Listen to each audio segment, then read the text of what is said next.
कहानी की शुरुआत होती है एक ग्रुप एक्सप्लोरर्स से, जिनकी लीडर है सोफिया, और वो सब पैसिफिक ओशन में मौजूद हैं। सोफिया एक बहुत ही बड़ी फीमेल शार्क लिलीज को तलाश कर रही हैं। अचानक उनके सिस्टम पर एक अलर्ट आता है कि वो शार्क उनके बहुत करीब आ चुकी है। सोफिया तुरंत सभी डाइवर्स को ऑर्डर देती है, नीचे उतरो और शार्क को पीछे से कवर करो। जिसके बाद कुछ डाइवर्स समुंदर में छलांग लगा देते हैं, जिनमें सोफिया का हस्बैंड क्रिस भी शामिल होता है। थोड़ी देर की तलाश के बाद वो एक छोटे मरे हुए व्हेल मछली को देखते हैं, लेकिन किसी को समझ नहीं आ रहा कि वो मरी कैसे। क्रिस उसके करीब जाता है और देखता है कि उसके जिस्म पर शार्क के काटने के निशान हैं। तभी अचानक बहुत सारी फीमेल शार्क्स निकल आती हैं और पता चलता है कि वो सब लिलिस की बेटियां हैं। तभी लिलिस खुद सामने आ जाती है और सब उसे देखकर हैरान रह जाते हैं, क्योंकि उसका साइज पिछली बार के मुकाबले में डबल हो चुका होता है। 2 महीने पहले जब वो सब लिलिस को देखने आए थे, तब उसका साइज 3 मीटर था। अब लिलिस सिर्फ 2 महीने में 7 मीटर लंबी हो चुकी है। सोफिया क्रिस से कहती है कि जल्दी से उसका सैंपल लो, ताकि हम उसके तेजी से बढ़ने का राज जान सकें। क्रिस हिम्मत करके उसके करीब जाता है सैंपल लेने, लेकिन लिलिस तुरंत उस पर हमला कर देती है। उसी वक्त क्रिस और सोफिया के बीच कनेक्शन कट जाता है। सोफिया बहुत परेशान हो जाती है और खुद समुंदर में उतर जाती है ताकि अपने हस्बैंड को ढूंढ सके। वो जैसे ही नीचे जाती है, उसे क्रिस का कटा हुआ बाजू मिलता है और वहां और किसी डाइवर का कोई नामो निशान नहीं होता। वो समझ जाती है कि वो सब शार्क की खुराक बन चुके हैं, मगर वो हिम्मत नहीं हारती और फैसला करती है कि किसी तरह उस शार्क से सैंपल लेकर ही रहेगी। वो लिलिस के करीब पहुंचती है और सैंपल लेने की कोशिश करती है, लेकिन शार्क उस पर भी हमला कर देती है। सोफिया खुशकिस्मती से एक जाल में फंस जाती है, लेकिन शार्क जाल को खींचती हुई समुंदर की गहराइयों में ले जाती है। किसी तरह से वो जाल से निकलने में कामयाब हो जाती है और खुद को बचा लेती है। फिर 3 साल बीत जाते हैं और हम पहुंचते हैं पेरिस, जहां 2 नौजवान लड़के सीन नदी में मछलियां पकड़ रहे होते हैं। लेकिन अचानक उनके जाल में एक बम आ जाता है। ये देखकर वो दोनों लड़के पुलिस को इस बम की खबर देते हैं। बम की खबर सुनकर रिपोर्टर्स भी वहां आ जाते हैं। तभी पुलिस आकर लोगों को समझाती है कि वर्ल्ड वॉर 2 के दौरान यहाँ शेल्स और मिसाइल्स रखी गई थीं, इसलिए डरने की कोई जरूरत नहीं है। यहाँ अक्सर बम मिलते रहते हैं और जब तक हम यहाँ हैं कुछ नहीं होगा। लोगों को यकीन दिलाया जाता है कि नदी सुरक्षित है। फिर हम पहुंचते हैं व्हेल कंजर्वेशन सेंटर, जहां हमें सोफिया दिखाई देती है। अब सोफिया ने शार्क पर रिसर्च करना बंद कर दिया है और अब वो बच्चों को मछलियों के बारे में जानकारी देती है। लेक्चर के दौरान उसे महसूस होता है कि कुछ लड़के उसका मजाक उड़ा रहे हैं। वो कह रहे होते हैं, कहाँ है वो सैंपल जो तुम्हारे हस्बैंड ने लाया था? क्या वो शार्क उसे मारकर सिर्फ सैंपल ही छोड़ गई? सोफिया बहुत दुखी हो जाती है और लेक्चर छोड़कर बाहर निकल जाती है। तभी एक लड़की नोरा उसे रोकती है और कहती है, मैं तुम्हारी सबसे बड़ी फैन हूँ। मैं तुम्हारे सारे रिसर्चेस को फॉलो करती हूँ, खासकर शार्क वाले। सोफिया कहती है, मैंने वो सब रिसर्च उसी दिन छोड़ दिए थे जब मेरे हस्बैंड की मौत हुई। उन दिनों की याद मत दिलाओ, मुझे तकलीफ होती है। वो जाने लगती है, लेकिन नोरा कहती है, मैंने पता लगाया है कि तुमने लिलीज के शरीर में एक ट्रैकर डिवाइस लगाई थी। सोफिया हैरान रह जाती है। इसके बाद नोरा उसे अपनी ऑर्गेनाइजेशन ले जाती है ताकि डिटेल में बात कर सके। हमें पता चलता है कि नोरा ने समुद्री जीवों को बचाने के लिए एक ऑर्गेनाइजेशन बनाई है। वो समुंदर में रहने वाले जानवरों से बेहद प्यार करती है।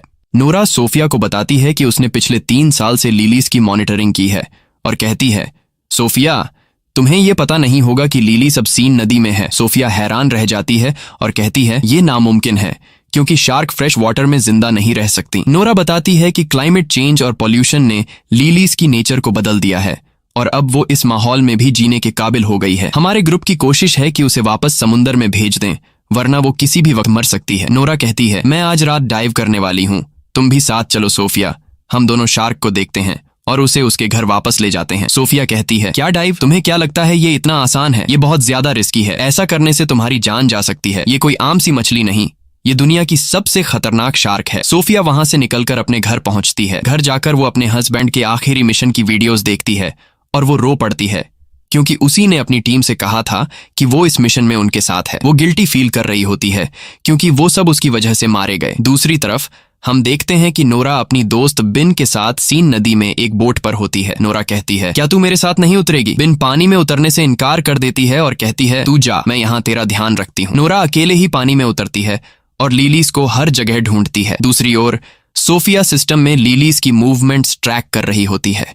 वो देखती है कि शार्क नोरा की तरफ बढ़ रही है, जिसके बाद वो पुलिस को कॉल करती है और बताती है कि नोरा अकेले रिवर के पानी में शार्क को ढूंढने गई है। नोरा अब भी शार्क को तलाश रही होती है। फिर वो एक कार के करीब जाती है जिस पर शार्क के अटैक के निशान होते हैं। उसी वक्त उसे पुलिस के सायरन की आवाज आती है तो वो समझ जाती है कि पुलिस नदी तक पहुंच गई है। वो फौरन पानी से बाहर आती है और भागने की कोशिश करती है, मगर पुलिस उसे पकड़ लेती है क्योंकि इस रिवर में डाइविंग मना है। सोफिया भी उसी वक्त वहां पहुंच जाती है और नोरा को पुलिस के हाथों गिरफ्तार होते हुए देखती है, मगर वो कुछ नहीं कर सकती। पूरी रात वो नदी के पास खड़ी रहती है लिलीज की मूवमेंट्स को ट्रैक करने के लिए। अगले दिन नोरा अब भी पुलिस स्टेशन में होती है क्योंकि वो कुछ भी बोलने को तैयार नहीं होती कि वो नदी में क्यों गई थी। वो सिर्फ कहती है, बस यार मैं तो नहाने गई थी। इंस्पेक्टर का नाम आदिल होता है। वो कहता है, तुम यहाँ से बाहर तभी निकलोगी जब सच बोलोगी। नहाने की कहानी छोड़ो, हमें बेवकूफ समझा है क्या? नोरा कहती है, सुनो भाई, मैं शार्क ढूंढने गई थी। आदिल हंसता है, क्या तू मेरे साथ मजाक कर रही है? नदी में शार्क? ये तो जहरीला पानी है। और फिर वो यहाँ आई कहाँ से?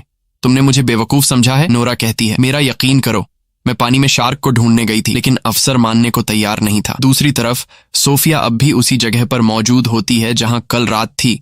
शार्क की मूवमेंट्स को देख रही होती है और वो काफी नर्वस और डरी हुई होती है क्योंकि शार्क उसके बहुत करीब होती है। तभी उसे पुलिस स्टेशन से कॉल आती है और उसे अपने ऑफिस बुलाया जाता है। वहां जाकर उसे पता चलता है कि ये कॉल नोरा की रिक्वेस्ट पर की गई थी ताकि वो ये प्रूव कर सके कि शार्क वाकई नदी में है। तभी पुलिस को एक लाश मिलती है नदी के किनारे से। सोफिया लाश की हालत देखकर डर जाती है क्योंकि लाश का आधा हिस्सा गायब था, जैसे उसे किसी बड़े जानवर ने काटा हो। सोफिया कहती है, ये काम तो शार्क का ही लगता है। फिर वो पुलिस स्टेशन जाती है और एक लेडी इन्वेस्टिगेटर को सारी जानकारी देती है जो वो लिलीज के बारे में जानती थी। वो ये भी बताती है कि ये शार्क बहुत खतरनाक है, जैसा कि तुम लोग समझ रहे हो वैसी नहीं। इसका साइज बहुत तेजी से बढ़ रहा है और हमें एक एक्सपर्ट टीम चाहिए ताकि हम शार्क को उसके असली समुंदर में वापस ले जा सकें, वरना अगर ये नदी में रही तो किसी भी वक्त मर सकती है। लेकिन वही नोरा को लगता है कि सोफिया और ऑफिसर शार्क को मारने वाले हैं, इसलिए अब नोरा शार्क को बचाने के काम पर लग जाती है और ऑफिसर सोफिया और अदिल को ऑर्डर देती है कि शार्क को सेफ तरीके से समुद्र में पहुंचाया जाए। फिर सोफिया डाइवर्स की टीम के साथ सीन नदी पहुंचती है ताकि शार्क को पकड़ सके। दूसरी तरफ नोरा भी चुपचाप उनका पीछा करती है और दूर से शार्क की मूवमेंट्स को देखती रहती है। सोफिया और उसकी टीम ट्रैकर के जरिए लिलीज की लोकेशन फिक्स कर लेते हैं। डाइवर्स जल्दी से सूट पहन के नदी में उतर जाते हैं। नोरा को लगता है कि वो लिलीज को मार देंगे तो फौरन अपनी दोस्त बिन को कॉल करती है और कहती है कि वो ट्रैकर सिस्टम हैक कर दे ताकि डाइवर्स शार्क की लोकेशन ट्रेस न कर सकें। बिन उसकी बात मान लेती है और सिस्टम बंद कर देती है। तभी डाइवर्स पानी में लिलीज को तलाश करते रहते हैं और वो लिलीज के काफी करीब होते हैं। उन्हें उसकी मूवमेंट का एहसास होने लगता है। तभी ट्रैकर अचानक बंद हो जाता है और वो उसका लोकेशन नहीं जान पाते। वो सब जल्दी से ऊपर आ जाते हैं इससे पहले कि शार्क उन्हें मार डाले। आदिल हैरान रह जाता है कि ट्रैकर अचानक कैसे बंद हो गया और वो सोफिया से कहता है, मुझे लग रहा है कि ये सब तुम्हारा किया धरा है। कसम से अगर कंफर्म हो गया कि तूने ये किया है तो ये तेरे लिए जिंदगी का आखिरी दिन होगा। सोफिया उसकी बातों से नाराज हो जाती है और वहां से चली जाती है और इत्तेफाक से वो नोरा को दूर से देखती है जो छुप के सब कुछ देख रही होती है। तो वो फौरन समझ जाती है कि उसी ने ट्रैकर का सिस्टम खराब किया है। रात को आदिल अपनी अफसर से बात कर रहा होता है और कहता है कि हमें दरिया के आसपास सब रुकावटें लगा देनी चाहिए जब तक हम उस शार्क तक नहीं पहुंचते। तो वो कहती है कि हम नदी का किनारा बंद नहीं कर सकते क्योंकि कुछ दिनों बाद यहाँ एक बहुत बड़ा रेस फेस्टिवल शुरू होने वाला है जिसे हम किसी भी हालत में रद्द नहीं कर सकते। पता चलता है कि ये फेस्टिवल एक बड़ी स्विमिंग रेस है जो सीन नदी में होने वाली है और इसमें देश के सबसे प्रोफेशनल स्विमर हिस्सा लेने वाले हैं। जाहिर है कि सिटी मेयर इस फेस्टिवल को कैंसिल नहीं करेगी क्योंकि इस पर $1 अरब से ज्यादा डॉलर खर्च हो चुके हैं। आदिल बहुत मायूस हो जाता है और सोफिया के बारे में सर्च करता है और उसे सब कुछ पता चल जाता है कि उसके आखिरी मिशन के बाद क्या हुआ था। उसका हस्बैंड और पूरी टीम मर गई और वो अब भी खुद को कसूरवार मानती है। आदिल बहुत दुखी होता है कि उसने उसके साथ सख्त बात की और उसे नाराज करके भेज दिया। अगले दिन नूरा एक वीडियो बनाती है जिसमें वो शार्क के साथ हो रहे जुल्म पर बात करती है। वो कहती है कि हर साल लाखों शार्क मार दी जाती हैं ताकि ब्यूटी प्रोडक्ट्स और अमीरों के खाने बन सकें। ये क्रिएचर भी इंसानों की तरह जीने का हक रखती है। वो अपने जैसे नौजवानों से कहती है कि वो उसकी ऑर्गेनाइजेशन में शामिल हों और लेलिस शार्क को समंदर वापस पहुंचाने में मदद करें। सरप्राइज ये होता है कि वीडियो को लाखों व्यूज मिलते हैं और उसकी टीम में सैकड़ों नौजवान शामिल हो जाते हैं। सबका एक ही मकसद होता है, लेलिस को सलामती से समंदर तक वापस ले जाना। फिर आदिल सोफिया से मिलता है और कहता है, मैं माफी चाहता हूं अपनी बदतमीजी के लिए और वादा करता हूं कि मैं तुम्हें सिटी मेयर से मिलवाऊंगा। तुम उसे सब कुछ समझाओ। जिसके बाद आदिल सोफिया को मेयर से मिलवाने ले जाता है। सोफिया मेयर को सारा किस्सा सुनाती है और स्विमिंग रेस बंद करवाने की रिक्वेस्ट करती है, मगर मेयर कहती है कि हजारों फौजी वहां पर मौजूद होंगे और फेस्टिवल अपने टाइम पर ही स्टार्ट होगा, कोई शोर शराबा नहीं चाहिए। सोफिया गुस्से में आकर कहती है, ये फेस्टिवल कैंसिल होना चाहिए, वरना तुम सैकड़ों लोगों को मौत के मुंह में भेज दोगी। अगर वो लोग नदी में उतरे तो लेलिस एक एक करके सबको खा जाएगी, और तुम्हें अंदाजा भी नहीं है कि लेलिस दुनिया की सबसे खतरनाक शार्क है जिसे कोई भी काबू नहीं कर सकता। मेयर कहती है, देखो बहन, साफ साफ बात सुन लो, फेस्टिवल कैंसिल नहीं होगा, सरकार ने $1 मिलियन खर्च किए हैं इस पर। फिर मेयर पुलिस को ऑर्डर देती है कि किसी भी कीमत पर उस शार्क को मार दिया जाए। पुलिस सोफिया से मदद मांगती है तो सोफिया कहती है, मैं एक प्लान बनाऊंगी कि हम उसे नदी से निकालकर समंदर ले जाएं, मगर उसे मारा नहीं जाएगा। वो एक प्लान बनाती है जिसमें खास फ्रीक्वेंसीज के जरिए शार्क को ट्रैप किया जाएगा और थोड़ी देर के लिए बेहोश करके उसे समंदर में शिफ्ट कर दिया जाएगा। मगर प्लान शुरू होने से पहले बेन आ जाती है और वो मान जाती है कि उसने ही ट्रैकर सिस्टम खराब किया था और अब उसे पछतावा हो रहा है। लेकिन मसला सिर्फ ये नहीं, नूरा ने लेलिस का लोकेशन ट्रेस कर लिया है और वो आज ही उसे समंदर की तरफ ले जाने का प्लान बना रही है। वो बताती है कि शार्क इस वक्त सीवरेज के टैंक के पास है। वो सोफिया और पुलिस से कहती है कि वो नूरा को रोकें, क्योंकि वहां कुछ नौजवान भी मौजूद होंगे जो नूरा को सपोर्ट करने आए हैं और वो जगह बहुत खतरनाक है क्योंकि वो सीवरेज एरिया बहुत तंग है। सोफिया कहती है, अच्छा हुआ तुमने हमें ये बताया, और वो यकीन दिलाती है कि वो अपनी दोस्त को बचाएंगी। रात को हम देखते हैं कि नूरा, बेन और ऑर्गेनाइजेशन के बाकी लोग सीवरेज एरिया में पहुंच चुके हैं और मिशन के लिए तैयार हो रहे हैं। बेन थोड़ी नर्वस लग रही होती है, जैसे कुछ छुपा रही हो, मगर वो कहती है, मैं बस तुम्हारे लिए परेशान हूँ। फिर नूरा पानी में उतरती है ये साबित करने के लिए कि शार्क इंसानों के लिए खतरनाक नहीं होती। अब वो लेलिस का इंतजार करने लगती है। उसी वक्त सोफिया, आदिल और पुलिस वहां पहुंच जाते हैं और उससे कहते हैं, फौरन पानी से बाहर आओ, मगर वो लड़की जिद करती है कि वो मिशन पूरा करेगी। सोफिया उस पर चिल्लाती है, जो तुम कर रही हो वो गलत है, ये शार्क तुम्हारी सोच से भी बड़ी है, वो तुम्हारा सोनार डिवाइस और तुम्हें जिंदा खा जाएगी। इसी वक्त नूरा के पास एक शार्क नजर आती है। सोफिया फौरन समझ जाती है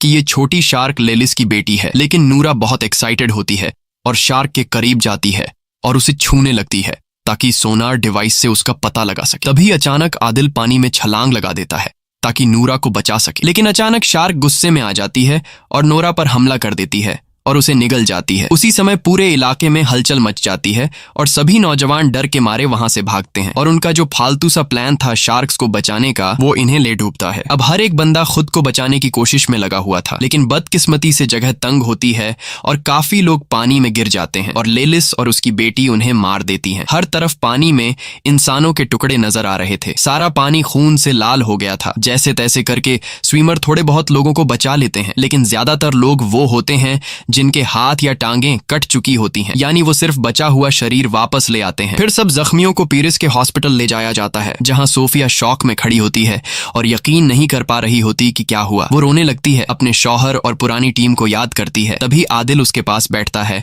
और उसे तसल्ली देता है। कुछ देर बाद आदिल और सोफिया को सीवरेज एरिया में बुलाया जाता है। जब वो वहां पहुंचते हैं तो लेलिस की बेटी की लाश मिलती है। उसे लैब ले जाया जाता है ताकि सोफिया उस पर रिसर्च करे, शायद कोई क्लू मिल जाए। उसी समय सोफिया को पता चलता है कि ये शार्क सिर्फ 2 महीने की है और वो प्रेग्नेंट भी है, और सोफिया को लेलिस की बढ़ती हुई ग्रोथ का भी पता चल जाता है। हैरान करने वाली बात ये होती है कि ये फीमेल शार्क बिना किसी मेल शार्क के कोलैब किए बच्चे पैदा कर सकती है, यानी बिना नर के खुद ब खुद बच्चे देना। सोफिया समझ जाती है कि ये शार्क बहुत बड़ी आफत है, क्योंकि लेलिस की तादाद कुछ महीनों में बहुत ज्यादा बढ़ जाएगी और ये इंसानों के लिए बहुत बड़ा खतरा बन सकता है। इसीलिए लेलिस और उसकी सारी नस्ल को खत्म करना बहुत जरूरी है, वरना वो इंसानों को खत्म कर देगी। अगले दिन सोफिया और उसकी टीम मेयर के ऑफिस पहुंचती है और उसे सारी नई जानकारी देती है। मेयर बहुत नाराज होती है क्योंकि मिशन नाकाम हो चुका होता है और स्विमिंग फेस्टिवल स्टार्ट होने में सिर्फ कुछ ही घंटे बाकी होते हैं। वो कहती है कि किसी भी तरह इस शार्क को मारो। सोफिया उस पर गुस्सा करती है और कहती है, तुम्हारे लिए पैसे ज्यादा अहम हैं या लोगों की जानें? मेयर गुस्से में कहती है, बाहर निकलो यहाँ से। और फिर वो फैसला करती है कि शार्क को मारने की जिम्मेदारी अब फौज को दी जाएगी। फिर सोफिया और आदिल कैफे में बैठे बात कर रहे होते हैं। सोफिया कहती है,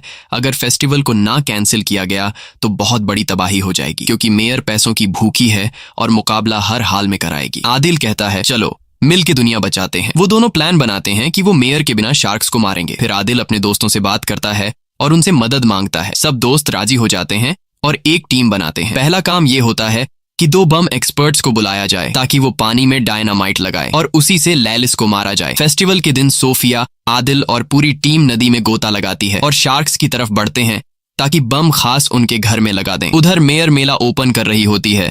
उसे कुछ भी पता नहीं होता आदिल और सोफिया के प्लान का। फौज भी अपनी बोट्स में तैयार बैठी होती है किसी भी हमले के लिए। सोफिया की टीम शार्क के में जगह तक पहुंच जाती है और वो वहां हजारों शार्क मछलियां देखती है। सोफिया अपनी टीम को कहती है कि रुक जाए क्योंकि शार्क इंसानी हरकत से खतरा महसूस करती है। दूसरी तरफ मेला शुरू हो जाता है और स्विमर पानी में कूद जाते हैं। सोफिया और उसकी टीम शार्क्स के बीच बम लगा देती है और जैसे ही काम खत्म होता है सब ऊपर जाने की कोशिश करते हैं। तभी एक शार्क आती है और टीम के 2 बंदों को मार देती है। सोफिया आदिल को खींचती है ताकि जल्दी निकल सकें, लेकिन बम जल्दी फट जाते हैं। धमाका होता है और टीम के बाकी लोग ऊपर उनका इंतजार कर रहे होते हैं। सोफिया आदिल को ऊपर ले आती है। टीम उसे बोट में डाल देती है क्योंकि वो जख्मी होता है। तब सोफिया फैसला करती है कि वो अकेले नीचे जाएगी ताकि यकीन कर ले कि लेलिस मर चुकी है या नहीं। लेकिन जब वो वापस आती है तो पता चलता है कि लेलिस अभी भी जिंदा है। फिर अचानक लेलिस कश्ती पर हमला करती है, टीम को गिरा देती है और पूरी टीम को मार देती है। लेकिन खुशकिस्मती से आदिल और सोफिया बच जाते हैं और ऊपर आ जाते हैं। तब वो देखते हैं कि शार्क तैराकों की तरफ बढ़ रही है, तो वो दोनों पानी में वापस कूद जाते हैं ताकि उसे रोक सकें। लेकिन तब तक बहुत देर हो चुकी होती है। शार्क पहले ही तैराकों तक पहुंच चुकी होती हैं और एक एक करके सबको मारने लगती हैं। एक ही झटके में नदी का पानी लाल हो जाता है। हर तरफ इंसानों के टुकड़े तैर रहे होते हैं। पूरा इलाका चीख पुकार और अफरा तफरी से भर जाता है। तभी फौज पहुंचती है